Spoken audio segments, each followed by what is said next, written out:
अगर आप नए हैं तो वीडियो देखने से पहले हमारे चैनल को सब्सक्राइब जरूर करें और अगर आपको हमारी वीडियो पसंद आए तो इसे लाइक कीजिए। ठगों की बस्ती। एक वीराने में छुपा एक गांव कहते हैं पहाड़ों के उस पार, जहां सूरज की रोशनी भी देर से पहुंचती थी। एक बस्ती थी, ऐसी बस्ती जिसे लोग ठगों की बस्ती कहते थे। ये बस्ती देखने में बहुत खूबसूरत थी। हरे भरे पेड़, बहती नदी, हंसते खेलते बच्चे और एक व्यस्त बाजार। लेकिन अंदर से ये बस्ती पूरी तरह खोखली थी। यहां के लोग चेहरों पर मुस्कान लिए घूमते थे, लेकिन दिल में छल और धोखा छुपा होता। ये लोग मेहमानों का स्वागत करते, उन्हें खाना खिलाते, सोने की जगह देते और फिर चुपचाप उनकी जेबें खाली कर देते। बस्ती के लोग सब एक जैसे।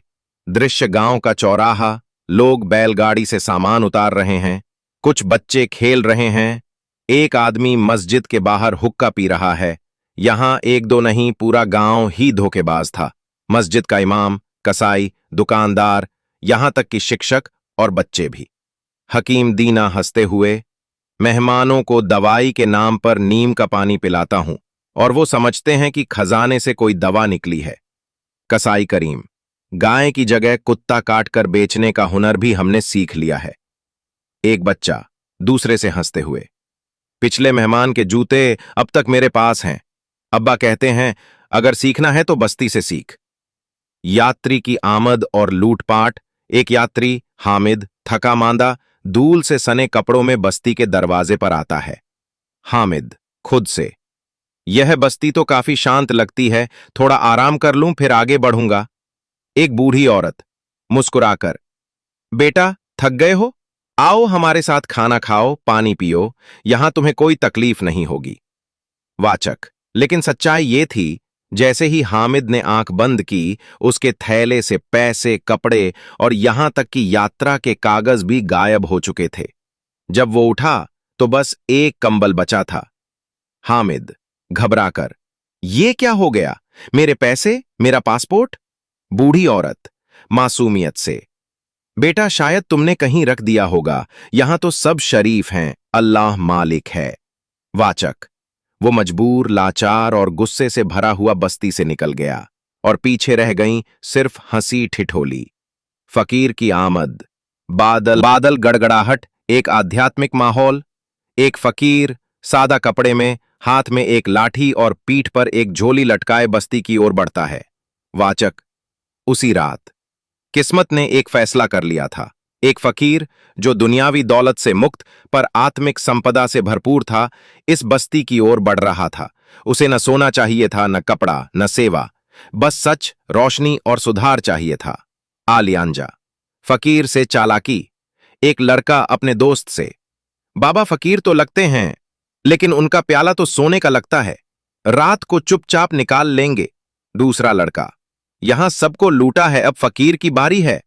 रात को लड़का फकीर के प्याले से चुपके से एक चम्मच चुरा लेता है। फकीर खामोश रहता है, बस मुस्कुरा देता है। आलियांजा जहरांजा। सजा की शुरुआत। सुबह होते ही वही लड़का चीखने लगता है। उसकी जुबान बंद हो चुकी होती है, शरीर कांप रहा होता है। माँ बाप घबरा जाते हैं। वांजा। मां चिल्लाते हुए, मेरे बच्चे को क्या हो गया, हे भगवान रहम करो। बाप, कल रात तो बिल्कुल ठीक था। गांव में कानाफूसी, क्या यह फकीर की वजह से हुआ है? आलियांजा एक आलियांजा। फकीर से सामना। पूरा गांव फकीर के चारों ओर इकट्ठा हो जाता है। हकीम दीना, बाबा जी माफ कर दीजिए, हमने समझा आप भी बाकी लोगों जैसे ही होंगे। फकीर नरमी से, मेरे पास जो है वो बाहरी दौलत नहीं, पर जो तुमने किया वो तुम्हारे कर्मों का नतीजा है। ये बीमारी मैंने नहीं दी, ये तुम्हारे जमीर ने दी है। एक औरत, बाबा जी हमसे गलती हुई है, लेकिन क्या तौबा का दरवाजा अब भी खुला है? फकीर, हां, अगर तुम सच्चे दिल से तौबा करो, वादा करो कि आज के बाद किसी को धोखा नहीं दोगे, सच का रास्ता अपनाओगे और मेहमान को अल्लाह की अमानत समझोगे। फकीर एक आलियांजा। लोग रोने लगते हैं, अपने गुनाहों को याद करते हैं। आलियांजा मस्जिद के इमाम, मैंने कभी दिल से दुआ नहीं की बाबा जी, आज दिल से मांगता हूं, हमें माफ कर दीजिए। फकीर, ये पानी लो और बच्चे को पिलाओ और अपने वादे पर कायम रहना, क्योंकि अगर अब फिर पलटें तो रहमत के दरवाजे बंद हो जाएंगे। पानी लड़के को पिलाया जाता है और कुछ ही देर में वो मुस्कुरा कर बोलने लगता है, आलियांजा एक आलियांजा। नई सुबह, सूरज चमक रहा है, बस्ती साफ सुथरी है, लोग मुसाफिरों का खुले दिल से स्वागत करते हैं, दुकानदार तोल में ईमानदारी करते हैं। समय बीतता गया, बस्ती बदल गई। अब यहां कोई धोखा नहीं करता था। मेहमानों को इज्जत दी जाती, मुसाफिरों को ठहरने की जगह मिलती और हर दरवाजे पर लिखा होता, ये नेक लोगों की बस्ती है, यहां धोखा नहीं, सिर्फ दुआ मिलती है। आजरबा, अंतिम संदेश। जब दिल बदलता है तो बस्ती बदलती है, और जब बस्ती बदलती है तो दुनिया एक बेहतर जगह बन जाती है।